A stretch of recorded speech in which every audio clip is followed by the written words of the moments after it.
আসসালামু আলাইকুম ওরহমতুল্লাহি ওবরকাতুহু। আলহামদুলিল্লাহি রব্বিল আলামিন ওয়াসসালাতু ওয়াসসালামু আলা রাসূলিহি ওয়া নাবিয়্যিল কারীম।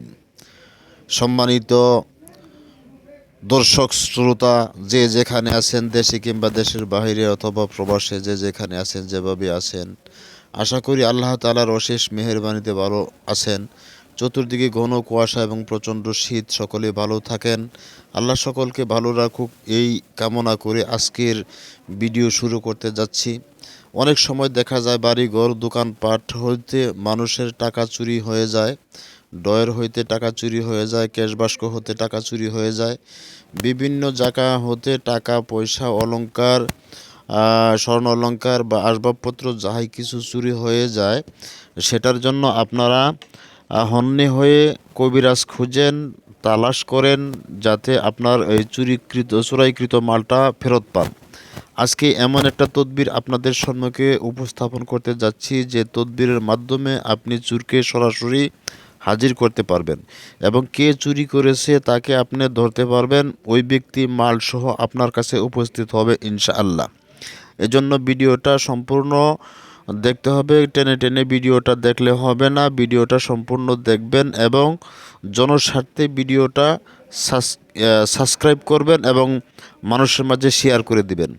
হয়তো আজকে এই ভিডিও আপনার দরকার পড়বে না, এক সময় আপনার কাজে লাগতে পারে, এই জন্য আপনার টাইম লাইনে শেয়ার করে রাখতে পারেন। তো যাই হোক, আজকের যে আমলটা দিব, আমি বরাবর কোরআনি আমল দিয়ে থাকি। আপনারা জানেন, যারা আমার সাবস্ক্রাইবার আছেন, যারা আমার চ্যানেলের ভিডিওগুলো নিয়মিত দেখেন, আপনারা জানেন যে আমি বরাবর কোরআনি তদবির দিয়ে থাকি বা গাছগাছড়ার তদবির দিয়ে থাকি। আমার তদবির দ্বারা অনেকেই উপকৃত হইতেছেন আলহামদুলিল্লাহ। আল্লাহ পাক সকলকে হেফাজত করুক এবং সকলেই উপকৃত হোক এই কামনা করি।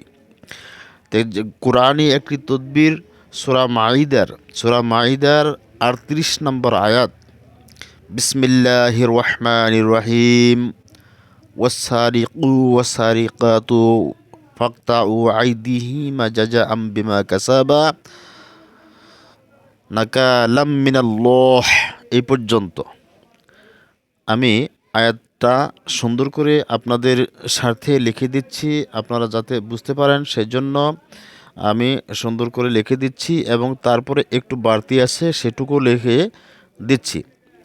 আমি আয়াতটা আবার বলছি, আপনারা মনোযোগ সহকারে শুনে নেন। বিসমিল্লাহির রহমানির রহিম, ওয়াসারিকু ওয়াসারিকাতু ফাকতাউ আইদিহিমা জাযাআম বিমা কাসাবা নাকালাম মিনাল্লাহ।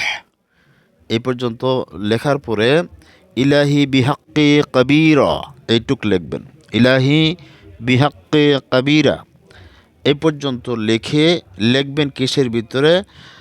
আপনার লেবুর পাতার উল্টা সাইড, বা কিছু লেবু পাতা উঠে আনবেন বাগান হতে এবং এই লেবু পাতাগুলো সুন্দর করে পরিষ্কার করবেন। এমন লেবু পাতা আনবেন যে লেবু পাতার ভিতরে কোনো স্পট নাই, বা লেবু পাতাগুলো ছিঁড়া না, বা কোনো দাগ দুগ নাই, এরকম লেবু পাতা এনে লেবু পাতার উল্টা পিঠে এই আয়াতটুকু লিখবেন। লেখার পরে যদি চোর সন্দেহকৃত ব্যক্তি থাকে তাহলে লিখবেন চোর অমুক, অমুক চোর, যেমন চোর আবদুল্লাহ, চোর আব্দুর রহমান, এরকমভাবে লিখবেন। লেখার পরে এই পাতাগুলো সামনে একটা আগুন করে ওই আগুনের ভিতরে ফেলতে থাকবেন।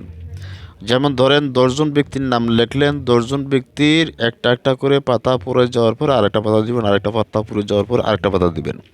প্রত্যেক ব্যক্তির নামে কম করে হলেও 3টা করে পাতা লিখবেন, বা আরও বেশি যদি পারেন তাহলে আরও বেশি লিখবেন। এতে হবে কি, যে ব্যক্তি আপনার মাল চুরি করেছে, যে ব্যক্তি আপনার জিনিস চুরি করেছে বা টাকা পয়সা চুরি করেছে, ওই ব্যক্তির পেটে অসহ্য যন্ত্রণা শুরু হয়ে যাবে এবং এই যন্ত্রণায় কাতরাতে থাকবে। অনেক সময় হাসপাতালেও নেওয়া লাগে।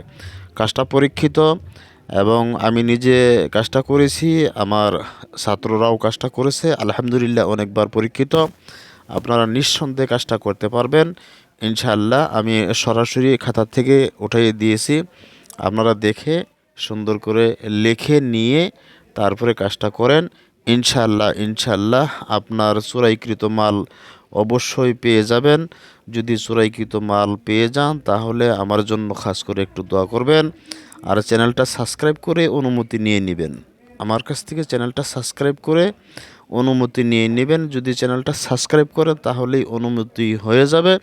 তারপরেও আমাকে জানাইয়ে কাজটা করলে আরেকটু সুন্দর হবে। আপনি যে কাজটা করতেছেন সেটার একটা তাসির পড়বে। আর যদি সাবস্ক্রাইব না করে মিথ্যা বলেন তাহলে কাজও হবে না। ভালো থাকেন সকলে, সুস্থ থাকেন। আল্লাহ হাফেজ।